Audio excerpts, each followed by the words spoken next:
so beautiful.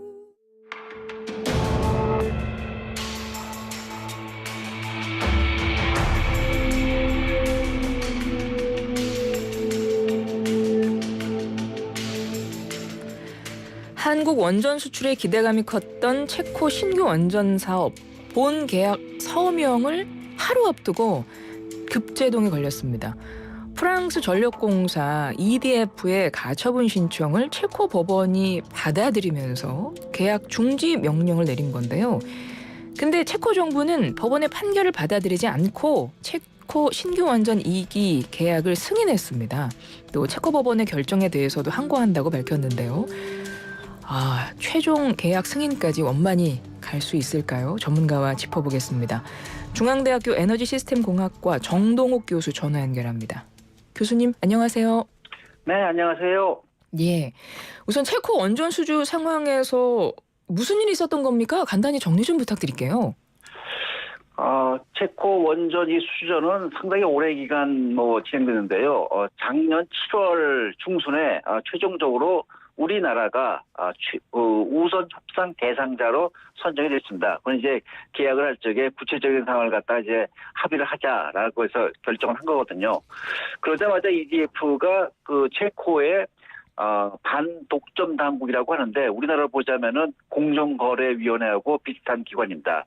여기다가 이제 이의를 제기했죠. 이의를 제기했는데 작년 10월 말에 거기서 이제 기각됐어요. 기각됐는데 거기도 이제 재항소할 수 있는 모양이더라고요. 그래서 재항소 두 번째 했는데 그것이 최종적으로 4월 24일 지난달이죠. 지난달에 항소가 기각됐어요. 기각되니까 체코 정부는 그렇다면 이제 계약을 진행하자라고 결정을 했고 5월 7일 이제 계약식을 하는 세리머니를 갖기로 했는데 그 전에 이제 EDF가 5월 2일 날 바로 이제 그 법원에다가 다시 또 이의 제기를 했습니다. 법원에다 이의 제기를 하게 되니까 법원의 그 체코 법원이죠. 체코 법원에서는 이거 계약 이 서명 절차를 갖다 좀 중단시켜야겠다. 왜냐하면 이것이 일단 계약이 되면은 법원이 어떤 결정을 내린다 하더라도 그 효과가 크게 영향을 안 줄 수가 있다. 그러니까 이것이 일단은 좀 결과를 볼 때까지 자기들이 판단할 때까지 좀 중량이 좋겠다라는 것이 지금까지 흘러온 상황이고요. 그래서 지금 5월 7일날 세리머니를 하려고 했다가 지금 중단돼가지고 지금 법원의 판결을 기다려보자라는 상황입니다. 예, 그러니까 체코 법원의 가처분 결정, 그에 따른 계약 연기를 체코 정부에서도 존중은 하겠다. 근데 법원이 다시 허가하면 즉시 업무 완료하겠다 하면서 일단 계약 승인은 정부 차원에서 한 건데 네. 결론적으로 아직 사인 안 한 거네요, 양국이? 맞습니다. 이거 우리나라도 똑같지 않겠습니까? 우리나라도 그 공정거래위원회에서 무슨 이의를 제기했다가 거기서 만약에 기각되면은 행정법원에다 제소할 수 있는데 행정법원에서 그 결과를 낼 때까지는 기다릴 수 없으니까 당위에 그 가처분을 갖다 낼 수가 있죠. 가처분은 이제 급박한 상황이니까. 그래서 현재 그렇게 가처분이 된 상황이라서 정부의 입장에서도 법원의 판단을 갖다 존중해야 되니까 가처분 동안에는 그럼 이 계약을 갖다 공식적으로 하는 거는 좀 미루자라는 상황하고 똑같습니다. 사실 우리나라에서 발생하는 상황, 우리나라에서 발생할 수 있는 상황하고 똑같은 상황이라고 보시면 됩니다. 이 원전 사업이 일단 중지가 된 거긴 맞네요. 그렇죠. 계약이 중단된 그쵸. 건 맞습니다. 예, 그렇습니다. 네. 보면은 그러니까 체코 정부는 완강한 입장입니다. 한국과 최종 계약 승인하겠다 이런 입장을 밝혔는데 체코 법원이 프랑스 전력공사, 우리랑 입찰 과정에서 경쟁사였던 프랑스 EDF의 가처분 신청을 받아들인 건데 그 왜 받아들였을까요? 그 배경이 어떻게 되나요? 네, 그 체코 정부 입장에서는 사실은 계약을 갖다 이미 사전 승인이라는 용어를 갖다 쓰면서 이거 계약은 무조건 간다라는 체코 정부의 입장이고 다만 법원에 이제 이 제기가 왔으니까 법원의 입장에서는 내가 일단 들여다봐야겠다라는 입장이라서 잠시 중단되는 것인데요. EDF가 제기하는 거는 일반적인 겁니다. 특별하게 기술적 요소라든가 절차적 요소에 있어가지고 확실하게 한다기보다는 이 입찰 과정에서 투명성과 공정성에 부족한 점이 있다라는 게 하나였고 두 번째는 뭐냐면은 한국이 이 제시한 이 계약 금액을 볼 적에 이거는 한국 정부가 어떤 보조금 지원이 있지 않고서는 어렵다라는 것이 EDF 측의 판단입니다. 그래가지고 제기를 했는데 둘 다 뭐 확고하게 뭐 증거가 있어 보이지는 않고요. 이 투명성과 공정성 문제에 있어가지고서는 체코의 그 반독점 당국 거기서 이거는 뭐 들여다보니까 계약 과정 이 입찰 서류를 갖다가 심사하는 과정에서 문제가 없었다라고 판정을 했고 두 번째 한국 정부가 보조금을 갖다가 뭐 준 것 같다라는 거는 EDF의 추정인데 추정적 주장인데 여기에 대해서는 체코 정부가 한국 정부에 대해서 뭐 이걸 조사할 권한이 없으니까 이거는 뭐 정당한 가격으로 온 걸로 자기는 판단한다. 그래서 법원에 다시 또 둘 다 다시 한번 제기를 한 것이에요. 이걸 확실하게 좀 확인해 달라라고 한 것입니다. 예, 그러니까 프랑스에서는 투명성, 공정성에 문제 있는 것 같다. 뭐 의혹을 제기한 거고 이게 현저히 낮은 입찰 가격 이거 약간 뭐 보조금 규정 위반 가능성 있는 거 아니야? 이런 주장을 하면서 지금 가처분 신청을 했다는 건데 법원은 그걸 왜 받아들인 걸까? 이것도 좀 궁금한 부분이에요. 그 법원의 입장에서는 이게 이의제기가 들어왔으니까, 예. 이게, 5월 2일 날 시기를 했거든요. 그 다음에 계약식 서명식은 5월 7일이고, 그러니까 5일 동안에는 그걸 판단할 수가 없는 것이죠. 그 서류를 다 봐야 되는데, 판단할 수가 없으니까 일단 가처분으로서 이걸 갖다가 계약 서명을 좀 중지하고, 그 사이에 법원이 이제, 증거자를 갖다 보겠다라는 거라서, 사실 법원의 입장에서 본다면은, 뭐, 왕왕 있을 수 있고 흔히 있을 수 있는 일이라고 봅니다. 네. 네. 그러면 이 프랑스 EDF가 우리 체코 원전 수주 계약에 앞서도 뭐 법원에 뭐 소송 제기하고 이런 전력이 있었다 그랬잖아요. 이렇게 약간 딴죽을 거는 느낌처럼 좀 들어요. 그 왜 그러는 걸까요? 프랑스 측은?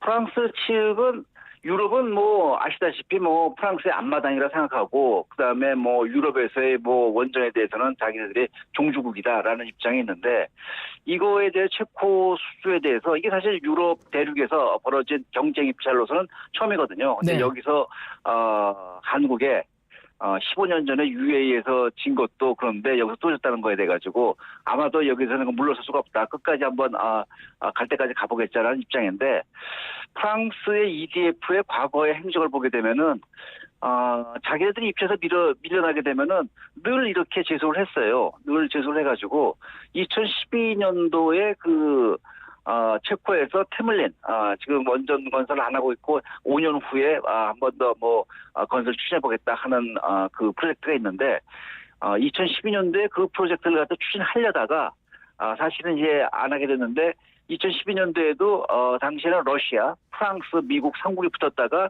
1라운드에서 프랑스가 떨어졌어요. 그래서 2라운드에는 미국과 러시아가 갔는데 1라운드 떨어지니까 그때도 제소했어요. 제소했는데 당시에는 체코 정부가 그 결정을 어떻게 내냐면은 당시에는 그 파이낸스 같은 것이 잘 확정이 안 됐던 모양이에요. 그리고 여러 가지로 정치적 상황도 어려워가지고 당시 그 프로젝트는 하지 않기로 했습니다. 근데 당시에 그런 전력이 있고 또한 그 폴란드에도 최근이죠. 한 2, 3년 전에 폴란드가 이제 미국하고 미국의 AP천을 갖다 도입하려고 할 때도 그때도 사실은 프랑스, 미국 이렇게 붙었는데 그거는 이제 그 경쟁 계약이라기보다는 정부 간 협약이었어요. 정부가 협약했는데 거기서도 프랑스가 떨어졌어요. 그러니까 또 거기서 또 이의 제기를 했더라고요. 그러니까 뭐 프랑스는 뭐 떨어지면은 뭐 상습적으로 한번 좀 이의를 제기하는 그런 특성이 있지 않나 뭐 이렇게 봅니다. 네. 예. 프랑스에서 이제 뭐 주장하고 있는 것 중에 하나가 입찰 가격 부분이거든요. 그러니까 원전 단가가 너무 낮다는 거예요. 네, 네. 보면은 네. 지난해 기준으로 2천억 코로나 12조 7천억 원으로 두 기를 건설할 경우엔 25조 4천억 원으로 네. 지금 우리나라가 원전 단가가 이렇게 된 거잖아요. 이거 전문가로 보실 때 어떻습니까? 이 단가는? 저는 이거 적정 가격이라고 봐요. 이걸 갖다가 뭐 싸게 했다 그렇다면은 이거는 뭐 이게 좀 그렇게까지 얘기할 수는 어렵고요. 비싸게 했다 그러면 또 이건 뭐 체코 정부에서 좋아할 리가 없고요. 왜냐면은 우리나라에서 지금 짓는 발전소가 가장 최근에 이제 그 공사를 시작한 것이 신한울 3사인데 신한울 3사 두 호기가 얼마냐면은 11조 5천억이에요. 그러니까 12조 좀 안 되는데 거기에 지금 체코에 건설하는 거는 가격이 한 2배 되거든요. 예. 가격이 한 2배 되는 거는 사실 해외에 건설하게 되니까 거기는 뭐 수송비도 있고 그다음에 또 그 현지 노무 단가도 우리나라가 좀 다를 것이고 뭐 여러 가지 상황을 봤을 적에 저를 봤을 적에 한 2배 정도 되는 거는 적정가라고 봅니다. 그런데 프랑스가 이걸 이거 자기네 가격에 비해서 너무 싼데라고 하는 거는 프랑스가 지금 건설하고 있는 발전소를 보게 되면은 제가 보는 관점에서는 너무 비싸요. 너무 비싸서 이게 어느 정도 비싸냐면은 지금 현재 그 영국에 짓고 있거든요. 영국에 짓고 있는 거는 2기 짓고 있는데 70조 원을 바라보고 있더라고요. 이건 좀 제가 봤을 때 이거 어떻게 해서 70조 원이 나오나 이게 할 정도입니다. 그래가지고 프랑스 국내에서도 이거 그 EDF가 발전 너무 비싸게 진다. 이거 문제가 있다. 좀 내부적으로 좀 조사 좀 하고 좀 이제 성찰 좀 해라라는 요구가 있을 정도입니다. 그것도 공식적으로.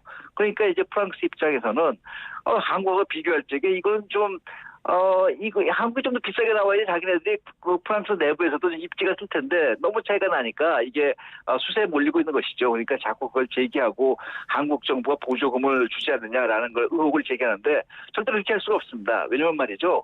우리나라는 그 OECD 가입국이에요. 네. OECD 가입국 내에서는 이렇게 원전 프로젝트 할 적에는 그 룰이 딱 있어요.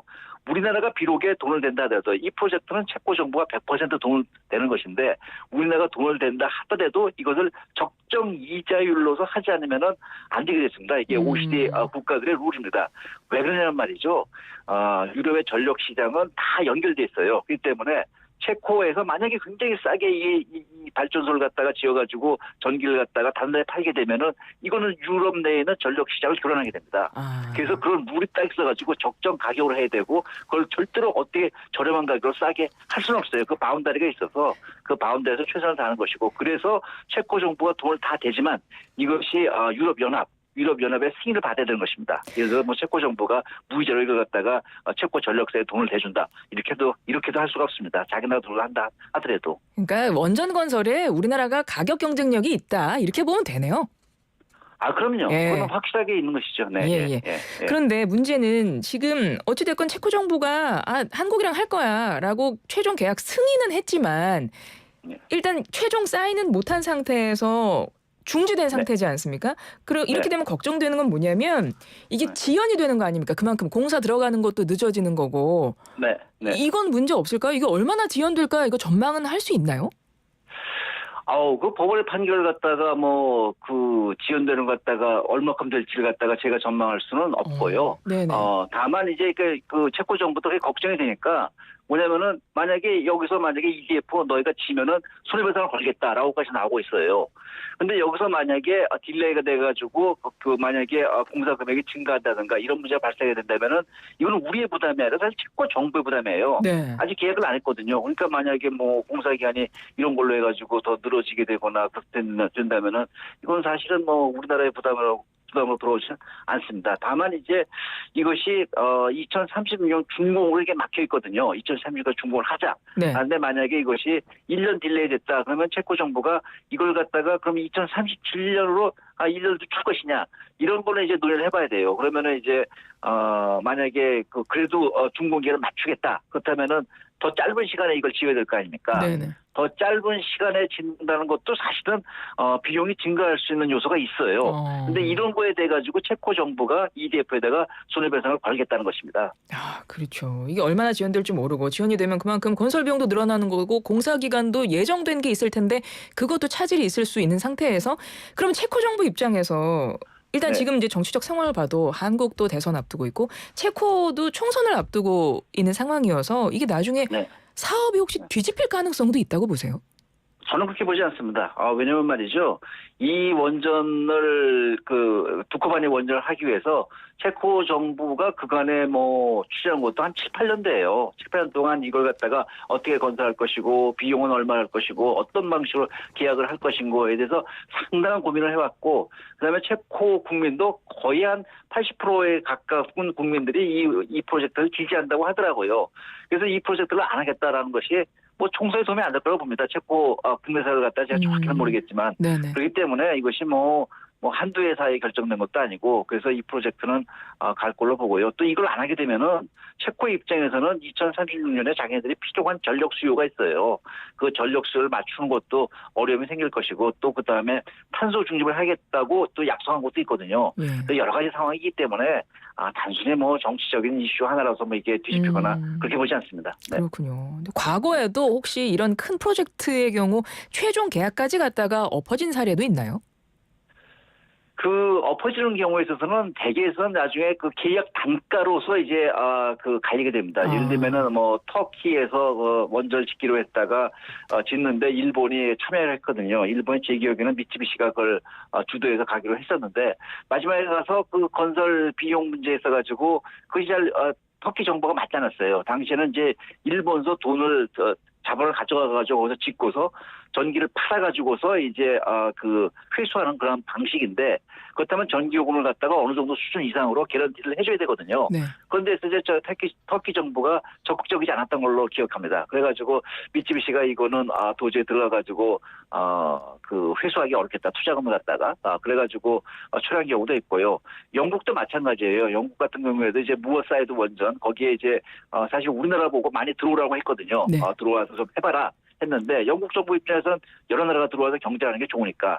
근데 이게 수지 타산을 따져보니까 이게 영국 정부가 제시하는 조건 이런 거에 볼 적에 수지 타산이 쉽지 않거든요. 그래서 한전이 망설이다가 물러난 경우도 있죠. 예. 그거는 나중에 가서는 이제 결국은 돈 갖고 결정하는 것입니다. 네. 그렇군요. 네. 어찌됐건 지금은 이제 좀 지연이 예상이 되지만 교수님께서는 그래도 이제 갈 걸로 본다라고 전망을 하셨고 그렇다면 이번에 이 체코 신규 원전 수출로 인해서 우리가 수익을 기대해 볼 수 있는 건 언제쯤일까요? 짧게 한 말씀 부탁드릴게요. 뭐 계약이 되면은 그때부터 이제 와서 선수금 그래가지고 계약 착수금에서 돈이 들어오죠. 그래서 뭐 계약이 되면은 그때부터 이제 뭐 그 계속해서 이제 공사 진척자에 돈 들어오게 되니까 네. 또 거기에 대해서 발주가 나가고요. 그러니까 그거는 뭐 계약도 되면은 뭐 그 돈 들어오는 거는 뭐 10년 뭐 5년 뭐 이런 게 아니고 바로 이제 그 페이먼트 스케줄이 있거든요. 네. 그 계약금 지급 공사비 지급 스케줄에 따라서 우리한테 수익이 들어오게 됩니다. 예, 알겠습니다. 네. 짧게 이번 원전 수주 사업 잘 마무리하기 위해서 뭐 정부 어떻게 하는 게 좋을까요? 조언 한 말씀 부탁드려요. 정부의 입장에서는 체코에서의 상황을 갖다 추진하면서 자꾸 그 EDF가 우리한테 뭐 정부가 보조금 주지 않았냐 뭐 이런 얘기를 하니까 그렇지 않다는 걸 갖다가 여러 가지 경로를 통해서 전달을 해야죠. 그리고 거기에서 우리가 부끄러울 게 하나도 없으니까 저는 뭐 충분히 그거는 설득하고 이겨내갈 수 있을 거라고 봅니다. 네. 예, 지금까지 중앙대학교 에너지시스템공학과 정동욱 교수였습니다. 교수님 고맙습니다. 네, 감사합니다.